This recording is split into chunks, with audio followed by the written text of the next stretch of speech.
All right, everybody, we are back. It is Tape Don't Lie. It is your favorite Raiders pod, or sorry, Raiders channel, Raiders show, whatever you want to call it, guys. We are back. Make sure you hit the subscribe button, subscribe,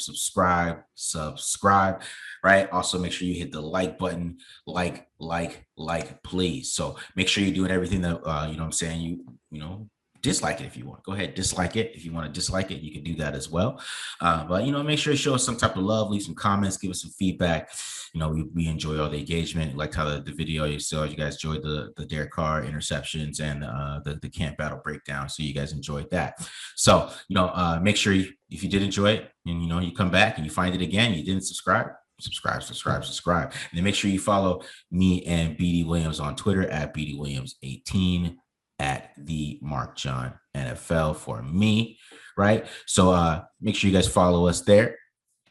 And today we're gonna be doing a little Derek Carr. I'm not doing Derek Carr. We're doing Hunter Renfrow. Sorry about that. We're doing Hunter Renfrow today. Do a little Hunter Renfrow, and then we're also doing some more little camp battles as well. With the defense, doing defensive tackles. We got Stills, we got Thomas, and we got a little Kendall Vickers. You know what I'm saying? We're gonna give you some Kendall Vickers some love today. So we got a pretty good show today. I'm excited. I was gonna do a little Willie Snead, but his tape was basically useless. If you guys wanted to, I could have showed him doing a lot of hitches. It wouldn't have been that exciting, but but we do got a great show today. So talk about what you're getting into a little bit, BD. Well, before I start with that, I just want to hear from you. When you see a negative comment, okay, which our audience, they're pretty cool. We rarely get negative comments, to be honest with you. But when you see a negative comment, when I see a negative comment, I'm like one of those athletes that, someone tweets something negative about them and they like it. Yeah. Yeah. And every time I see a negative comment, I make sure that I press like on it. Okay. It fuels me. It fuels okay. You? Okay. Like that's the way I handle it. I don't even comment. I rarely will comment. But if I see something, that someone doesn't like it, I'll just press the like button and I'll keep it moving. Yeah. Well, a lot of people disagreed that the first interception wasn't on Derek Carr. He overthrew him. It's a bad throw. So I just sent him JT O'Sullivan's video, and then go argue with JT. Yeah, it's definitely one of those things where it's like we don't know if Darren Waller's coached where he's like, okay, if that cornerback falls off, flatten the route off, and Derek Carr was letting it go before he saw that, or so there's a lot of nuance there, and honestly, unless you're in that meeting room after the game and they go over it, you have no idea. You won't have any idea. So exactly. It's borderline for sure, and that's just the way. We both went on Heidi Fang's podcast, and that's and she asked about Derek Carr's versus the fumbles, and that's what I said about interceptions. There's the line has to block, the quarterback has to deliver it, and the wide receiver has to catch it. There's a lot of moving parts when it comes to passing the football. So when there's an interception, it's sometimes it can be tough to say exactly whose fault it is on the offense, Exactly. But ultimately, at the end of the day, if it's an interception, it goes in the quarterback stats. So, it always is, even if it dropped, bro, even if it bounces somebody's hands. Yeah, right. Exactly. So switching gears this week, I'm going to go ahead. I'm going to continue on camp battle. With the camp battles, okay? And I'm doing interior defensive line, namely the guys who are going to be in the mix to rush the passer at the 3 technique position. So that's what I'm going to be looking at this week. They signed a lot of these guys in the offseason. Quentin Jefferson got signed. Darius Stills got signed. I can't do all 5 of these guys in one, like the amount of time it would take for me to, compile the film. It would be pretty tough, I would say. So I picked 3. I picked Solomon Thomas, I picked Darius Stills, and I picked Kendall Vickers. Solomon Thomas, obviously, a lot of people want to know about him. They want to talk about him.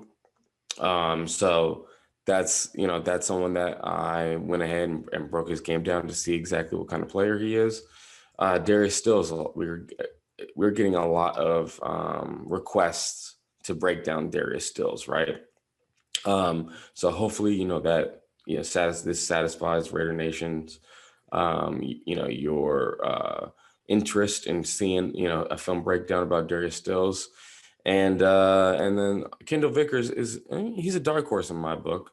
I think that he flashed at times last year in his first meaningful NFL snaps. So I'm interested in the player, and I do think he fits in Gus Bradley's system. So we'll talk about him too. All right. Okay. All right. So first things first, Darius Stills. Okay. He's a 6 foot, 280 pound ball of knives. Okay. Now, one thing that Darius Stills, and the reason why he was not drafted, when he has to lower his weight, take on blocks, okay, he gets moved. I mean, look at this guy reaching him, just pancaking, teabagging him at the end. Oh my goodness. Okay, he's on the ground a lot in the run game, and even when he can get into the backfield, the way that he needs to win is by quick move. You see the arm over penetration into the backfield. That's the way that he needs to win. You see him here get into the backfield. The run lane is over there, but he makes the running back cut back into danger. So even though he doesn't get the tackle there, that's how he wins. But even if we see him go for the arm over, he still gets splashed by that guy right there. He's got to stay on his feet. He gets knocked to the ground just 4 or 5 times every game. Now, rushing the passer, this is where Darius Stills, if he gets a chance, you see the bend, you see the ankle flexion there to get around that corner and get that sack. Again here, similar type of stunt, turns the corner, rushes from the edge, from the interior. Okay, so he's a quick guy. He's got good bend. Again, look at that. That's textbook lean into the guy. And then he has the speed to finish and get a sack. And even, this is a fun one too. He knows he's getting double teamed. So what does he do? He goes for the jab step, arm over. Okay, quick win. He gets a sack. So I like his upside. Okay, rushing the passer, but the guy will not be able to stop at least early on in his NFL career. He's not strong enough. Solomon Thomas, completely opposite of Darius Stills. Okay, Thomas, I don't know if there's pound for pound a stronger defensive lineman in the NFL. Okay, we see him here playing 3 technique. Okay, look at the just fight through that double team. Okay, get in on the tackle.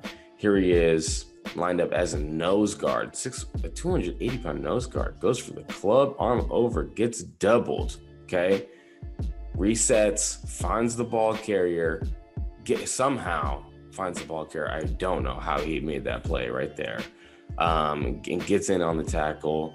That's pretty impressive tape, especially for a guy of his stature. You see him here, control the blocker, okay, get in on this tackle, 2018. And he makes run stops from everywhere, and even on the interior. Now, rushing the passer, everyone thinks, okay, Solomon Thomas, he's going to rush the passer from 3 technique. Here he is rushing the passer off the edge, okay, and I think that similar to what Cleveland Farrell has, when his first move doesn't work, it takes him a long time to gather himself and figure out what the next move is going to be. If he just settles on a bull rush, or just tries to win with power, you don't see a lot of great hand fighting, great moves to get past. This is an example to me why maybe that happens. You see him, he's gearing up to stop the run here, and when the offensive line goes backwards, they end up knocking him off balance because he was expecting the contact much sooner in the rep. And even here, you look at his sacks, he's on a stunt right here. For some reason, Kirk Cousins thinks he can escape out the back of the pocket like he's athletic. Solomon Thomas is just falling and gets a sack. That was not a quality rep. just happened that Kirk Cousins ran right into him. Now let's talk about my guy, Kendall Vickers, okay?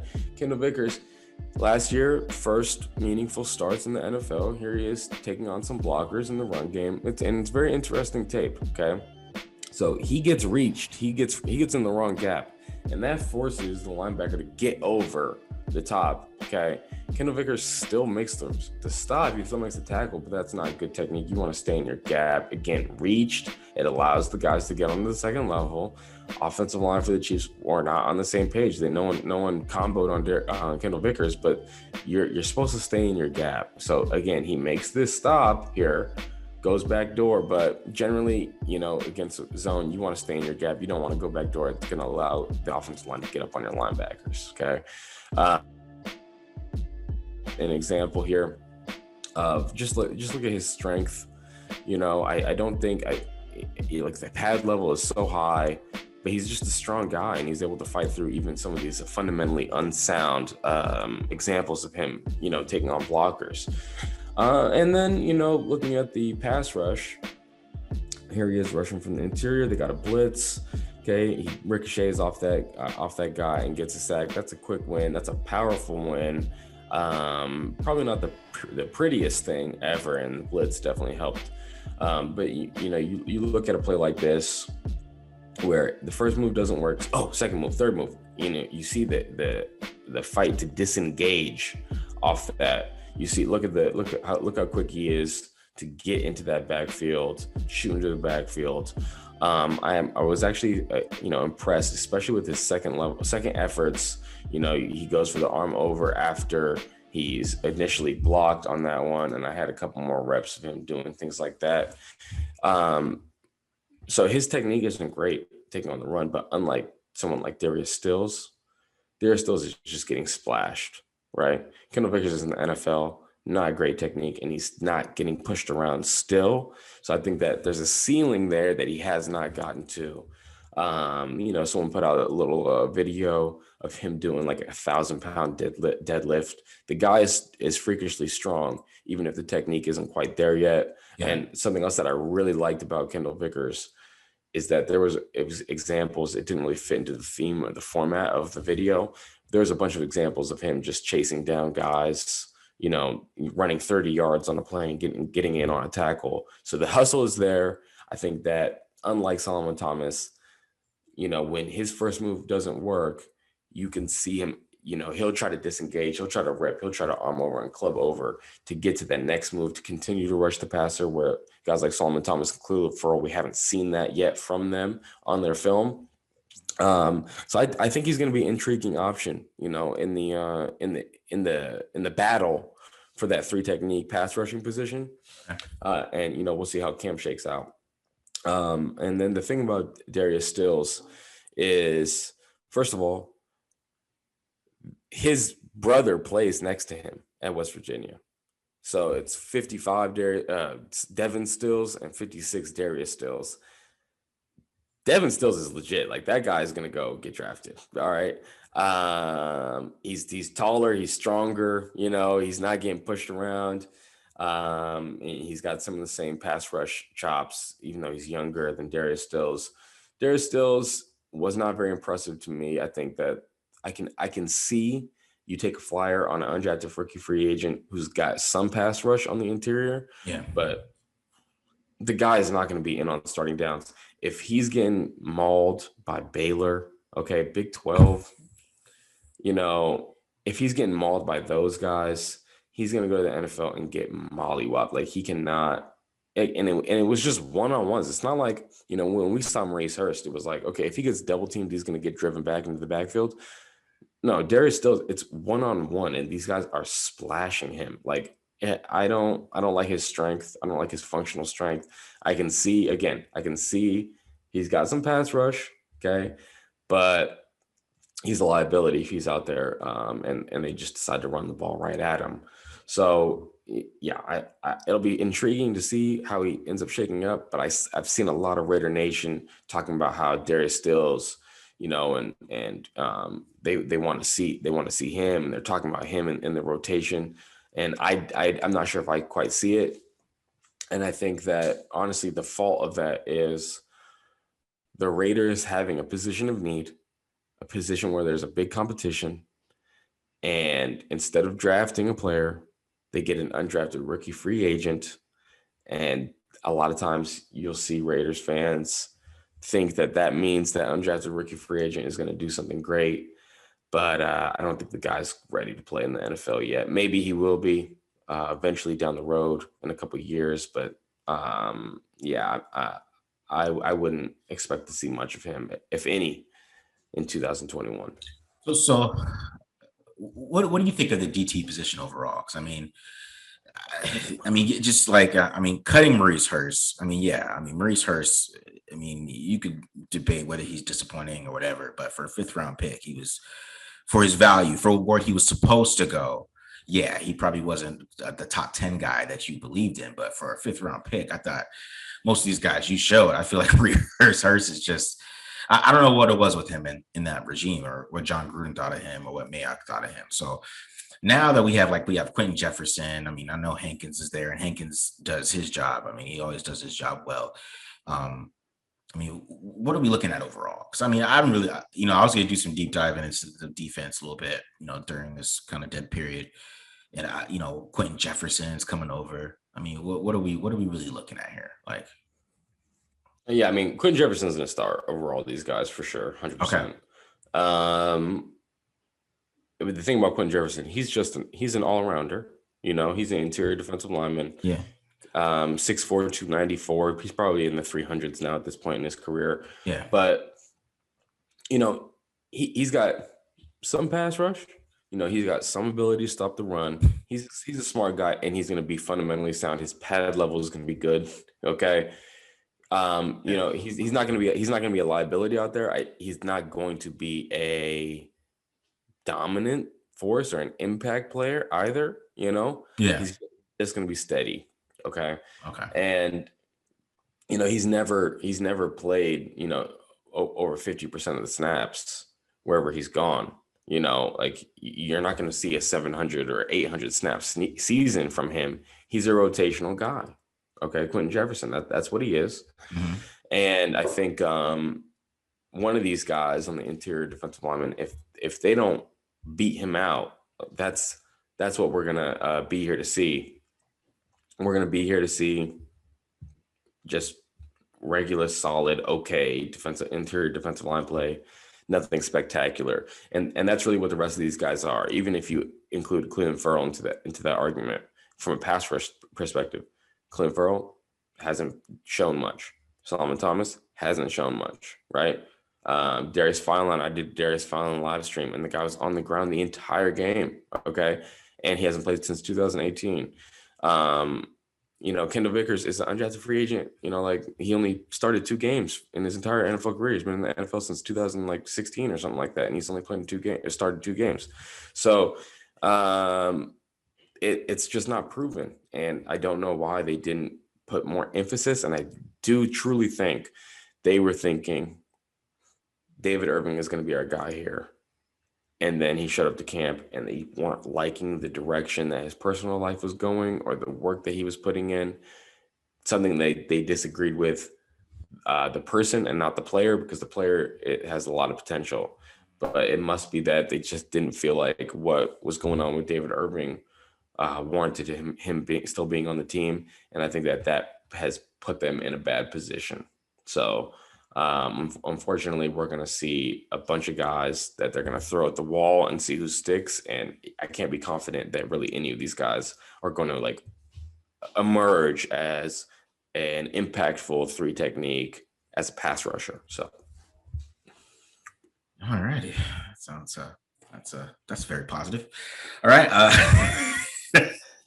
Well, what do we say? We want to tell you guys the truth. I know. We would have Devontae Adams doesn't need to come here because you got Brian Edwards. So. Oh, someone said that.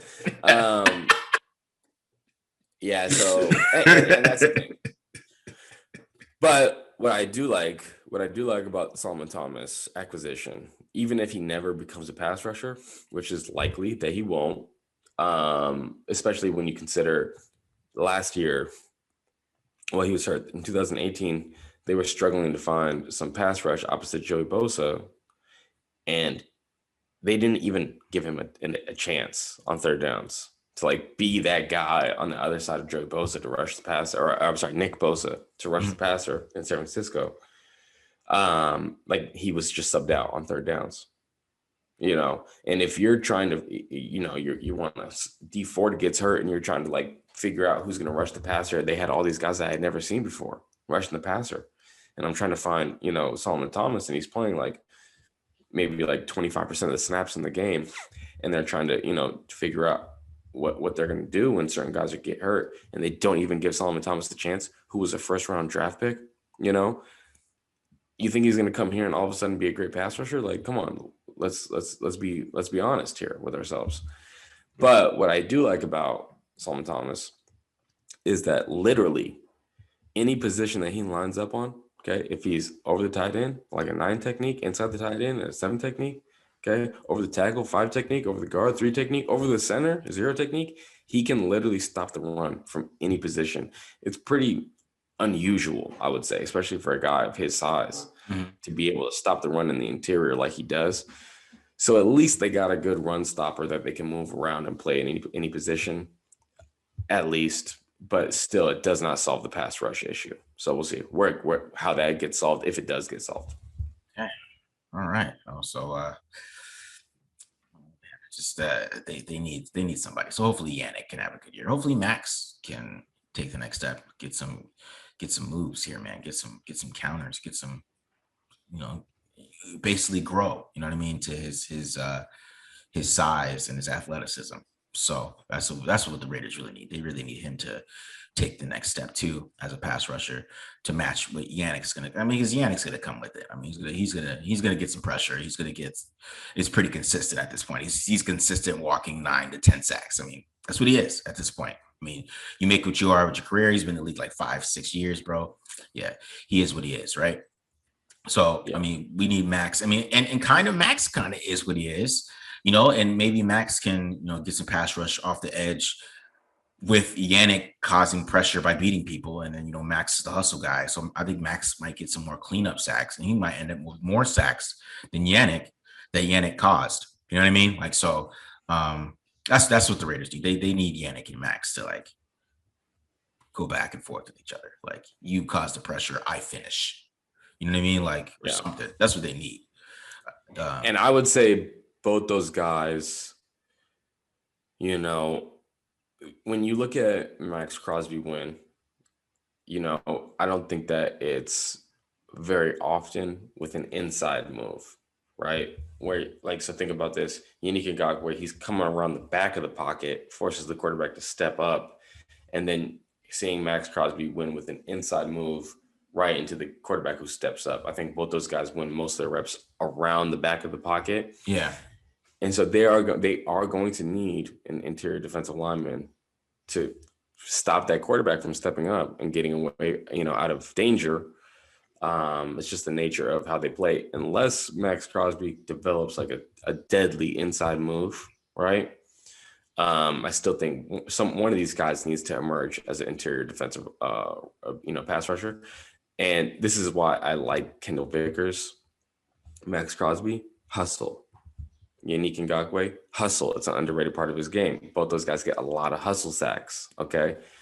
Watching Kendall Vickers tape, the hustle was there late in the down. He's still disengaging and running after the quarterback. If you got, 3-4 guys in there who are just like, they're always coming, Yeah. You can't start improvising and playing off schedule and stuff like that as a quarterback. Someone's going to take your head off if you go up against a defensive line like that. So you have to stay in rhythm to go up against that. That's why I kind of like Kendall Vickers. Don't quote me, Raider Nation, but I do think we're going to see more of him this year, especially with how bare the cupboard is at 3 technique. My counter to your quarterback stepping up is that quarterbacks don't step up anymore. So, yeah, look at Kirk Cousins escaping out the back of the pocket. Like, what? You think you're Mike Vick? Kyler Murray over there. Right. Bro, step up. That's my counter to That's that. all funny. I'm thinking about it because I'm like on quarterback 26. I'm trying to think of quarterbacks who step up in the pocket regularly. and it's it's like Brady, just Tom Brady. Yeah, that's it. That's it. Dak, maybe. I give Dak credit. I guess Dak does. Yeah, that's basically it. That's what Matt Ryan's. Maybe. Feel like nobody on the Raiders schedule. I guess Dak is, but I'm just saying. Okay. Interesting. It's literally that's a myth, bro. That does not happen anymore. These guys are like Zach Wilson. That's what we want. We want Zach Wilson to bail out the back, do a spin, then throw it 40 yards. So we can be like, oh my god, look at that, and then we can make like a highlight tape out of it and be like, oh my god, look at this. Yeah. Because he's going to do it one time and it's going to look great. And he's going to do it the other 3 or 4 times that he does it. We just ignore those plays like that. Yeah. Those plays don't happen. Look at these highlights. Look at these lasers he threw.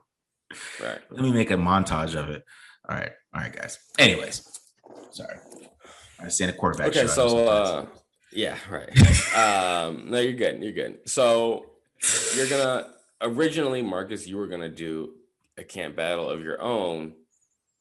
Hunter Renfrow and Snead. Why am I forgetting? Willie Snead. I'm thinking Lie-IDL Snead, like the Tennessee wide receiver from like 10 years ago, 15 years ago. Lie-IDL Snead. I don't know if you remember that. Yeah, I remember. So Willie Snead. But you were saying earlier, Willie Snead's tape from the last couple of years is just not like indicative of like any kind of, who the player he is and everything. So So we're just seeing Hunter Renfrow today, right? Yeah, we're just doing some Hunter Renfrow. I mean, I was good. I mean, it just wasn't a lot there, and I would had to go all the way back to 2016. I mean, he was like 24 or 23 at that point. You know what I mean? And he's 28. He's a different player, but they just didn't use him, as a like the typical slot receiver that you would see. I mean, there's not a lot of slants out of him, or in that offense was mostly hitches, and we're going to run some go routes after we stop running the ball. So we're going to run the ball, and then we're going to run a go route. And then if we might run a hitch real quick on like second down or something, get some quick yards and throw it to Willie Snead. But I mean, we're not throwing to Snead. We're throwing to Andrews. We're throwing to, Brown, and that's about it. So, I mean, he got like 40 targets last year.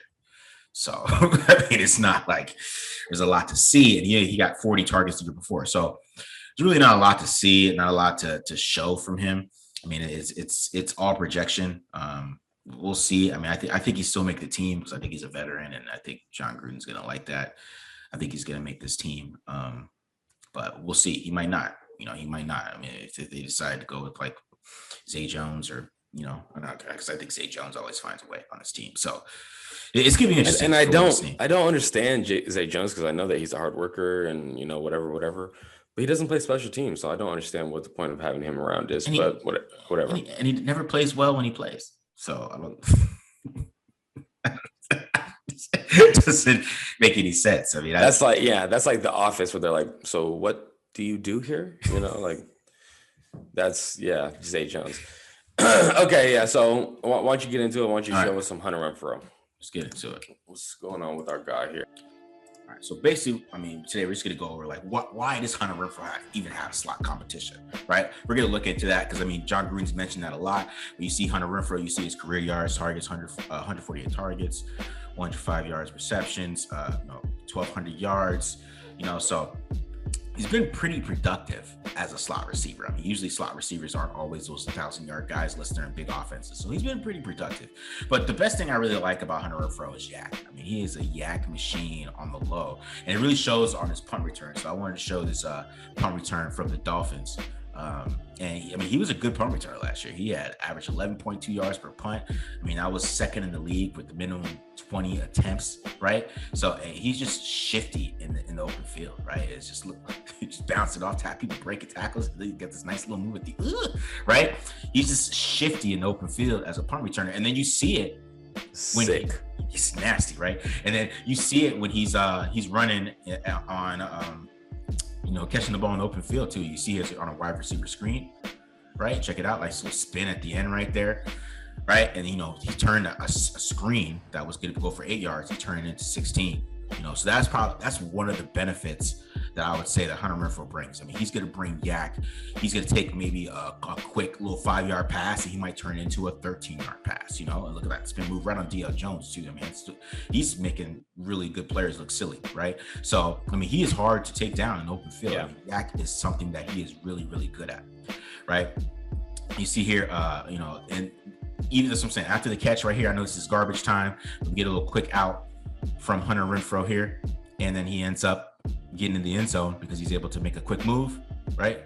Nice little accurate throw, quick move inside, touchdown, right? So he's a yak machine, man. I mean, he's really, really good with the yards after the catch, and it's really something he's special at, something he's underrated at. I think if they get the ball, they need to get him the ball in open space a little bit more, and even they need to get the ball in the red zone more on open space, I think, too, just kind of to get into that.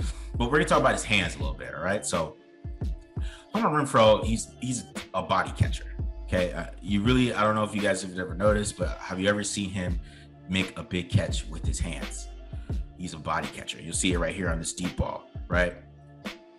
Body catch, right? I mean, some receivers, they probably would have put their hands up, you know, high balled that, you know, high point there, say high ball, high point it, you know, right? And you see it's kind of the same here, right? Another body catch, deep ball, right? Instead of high pointing, he let it kind of let it come to his body. The guy almost rips it almost rips it away too. But he, you know, did end up making that catch and holding on to the ball. You kind of see a little bit better on this angle too, on the deep route, right? So I mean, he can go deep, right? But you just kind of, everything's in the body, all body catching, right? All body catching, right? And you see it right here. He has a chance to use his hands. He's not able to make the play for Derek. And I mean, that's a little bit of a, maybe he couldn't get his hands all the way out there, but we're going to watch this from the back, and I'm going to show you guys something, how he tries to catch this football, right? And we all know how we're, you know, you play Pop Warner, you know how you're taught to cock the football, right? You know, you make the little diamond, right? You make the diamond and you catch the football. But look at his hands, right? Like, what? This is a slant here too. You know what I mean? Like, he needs to get that diamond there, try to use his hands to make his catch, but he's got really small hands. So I think he knows that too. I think he knows he has small hands. And you see it right here in this one. This should be an easy catch right through his hands. Like, what do you have, like 7-inch hands at the combine? So I think that's in the back of his mind sometimes, that he has really small hands and he's adapting to it, which is smart, right? But it doesn't make him as a dependable, you know, receiver all the time, right? Because you got to make that catch with your hands right there, right? You got to make that catch. But it went right through his hands because of he has small hands. It is what it is, and the football is a little different from college to NFL, and you kind of see it with some of the drops when he tries to use his hands. So let's talk about his route running. I think he's, you know, that's one thing we talk about with Hunter Renfrow, is that he's an awesome route runner, right? So let's deep dive into, maybe this is why Jon Gruden brought in competition. But we're talking about his releases first. His releases are really good against press. So you see it. Look at it. He gets the base real quick. So he has a base for the two-way go in the slot, right? And look at the separation right there. That's a slant, bro. That's a big play for him, right? Well, this is here against Jair Alexander. Look what he does to Jair. Jair is the best corner in the NFL.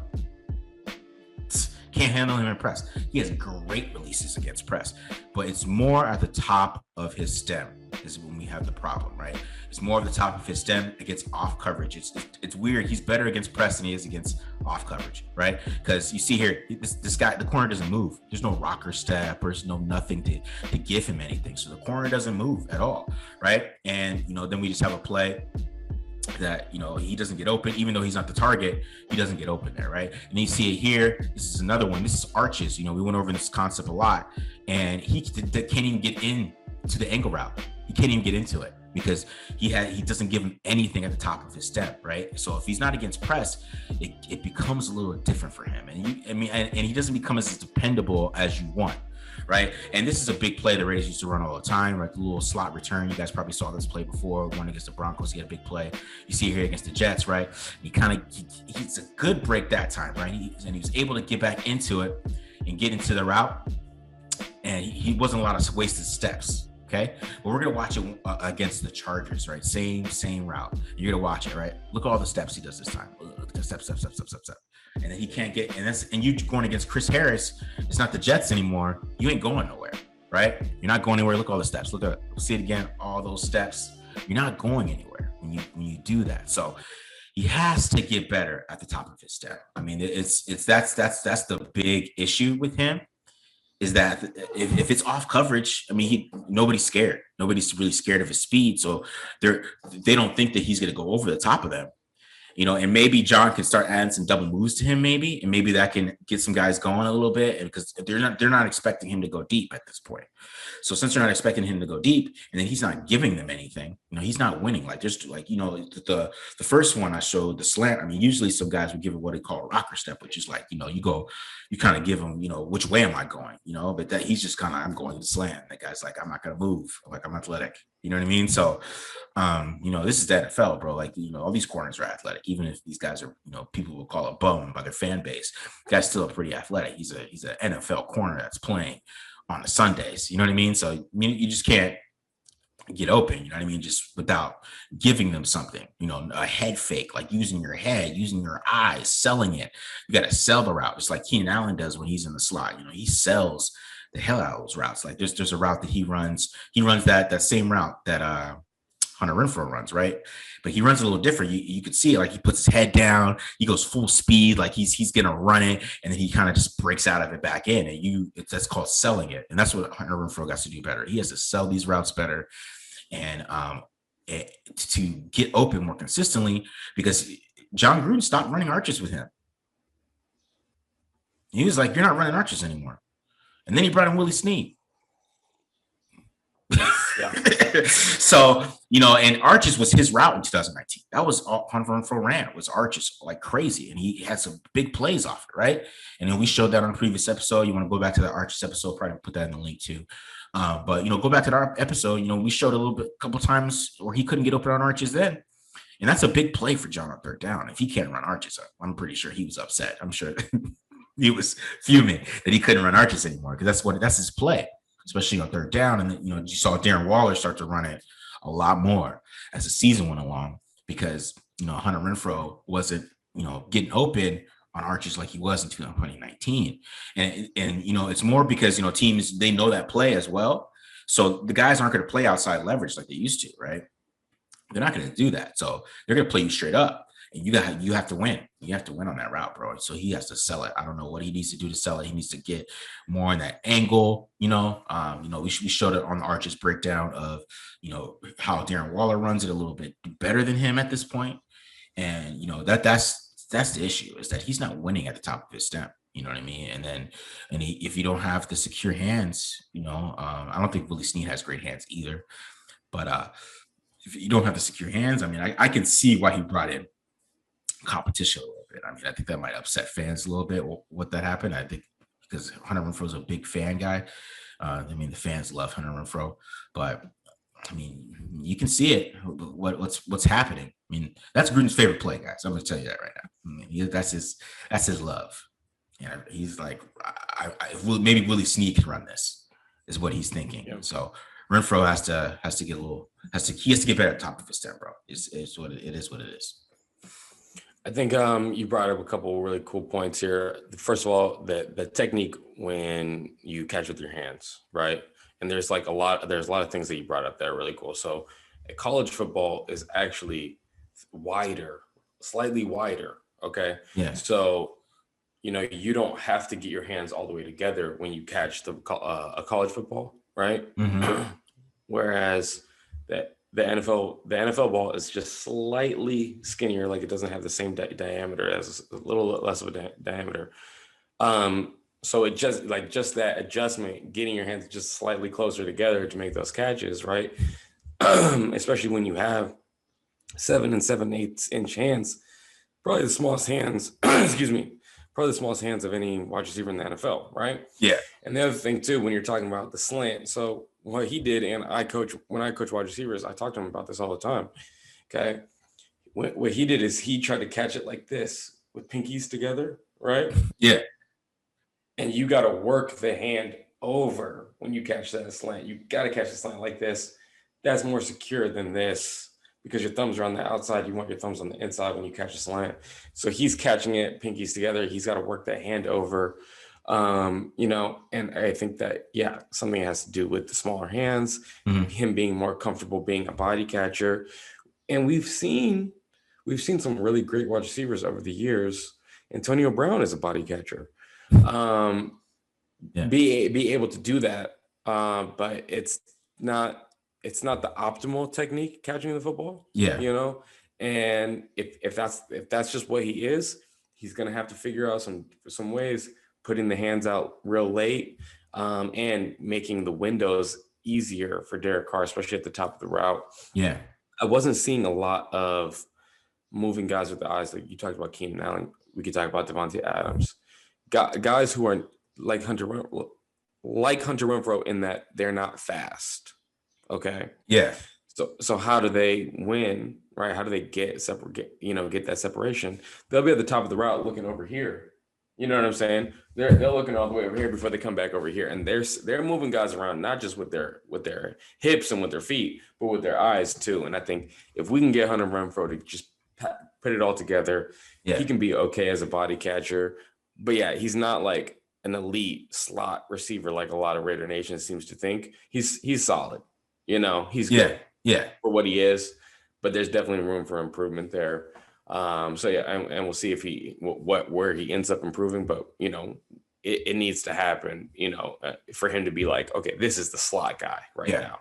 Like he's not Cole Beasley, he's not Tyler Lockett, like he's just solid. Yeah, he's a solid slot guy. He is. He's a solid slot guy. I don't want to. I mean, because he is smart. He's going to find zones and stuff like that. And I mean, and when he catches the ball with his body, he doesn't drop it. That's the thing. Like he's a really good. Like it's not like don't let it come into your body. Like he's a great body catcher. So when he catches it with his body, it's still a great catch. I mean, he's not going to drop it. I mean, his drops come when he has to catch the ball with his hands. That's when his drops happen. They don't happen when he catches the ball with his body. But. I mean, you're right. I mean, as a slot receiver, I mean, you definitely have to be able to, he needs to win a lot at the top of his route. I mean, especially if he's not facing press that much, right? Because that's my thing, which I think they should use him more in the red zone. I mean, if you have a guy that can beat press like that, right? I mean, that's I mean, if he can beat press like he does, right? That means that he can win in close quarters. He's very shifty. We saw it as Yak. I mean, we work him in there. I mean, stop, get him isolated on a 3-by-1, maybe have him run the slant if he's winning like that. You know what I mean? Like if he's on a 3-by-1 and he's winning, you know what I mean? Like that's exactly what you want to do. You know what I mean? You want that. You want somebody like that to make that happen, and that's what the Raiders need. I mean, he could probably win a fade route if the way he gets releases. So I think that's a missing opportunity they're missing. I mean, just because he's small, like so that's why I think like. Some of these coaches, like, they think red zone has to be a tall guy. Like, nah, man, like this doesn't have to be like that anymore. He can get open. He can win against press. There's going to be press coverage on the red zone. You really don't have anybody else that could beat press like he can. Obviously, I mean, because he whipped Jair Alexander pretty good. And we know Jair Alexander's the number one corner in the league. And Hunter Renfrow kicked his butt off the line where he was swinging and missing. So like that's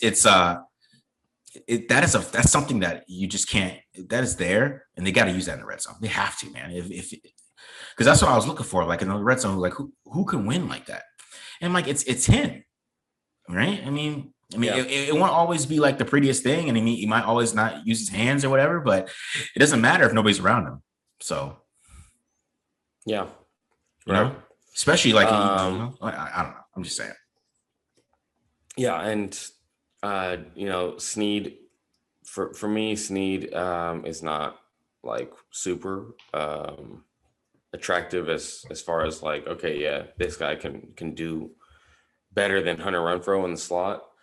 But I guess what we should come away with from this episode is Hunter Renfrow is not infallible. His spot is not, like on a pedestal. No one can touch him.